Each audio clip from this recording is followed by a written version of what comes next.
Δηλαδή, άμα αρπάξεις ένα 10.000, λέγεται κλοπή εις βαθμών φτέσματος και χραπ τσακώνεις ένα μηνάρε. Άμα γραπώσεις 100.000, λέγεται κλοπή εις βαθμών πλημελήματος και μπορεί να αρπάξεις μέχρι 4.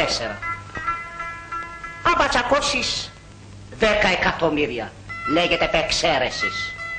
Συμφωνούντος το λοιπόν εισαγγελέος και ανακριτού, εξέρχεσαι από την ανάκριση.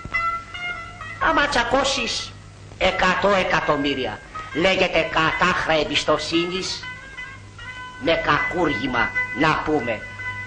Και τέλος πάντων η δίκη αναβάλλεται και εξέρχεσαι με βούλεμα. Άμα τσακώσεις 500 εκατομμύρια, λέγεται σύμβασης και δέχεσαι συγχαρητήρια. Και άμα μπλεχτείς με τα δις και με τα τρεις, λέγεται εξαγωγή συναλλάγματος και χραπ παίρνεις το παράσημο. Αμέ.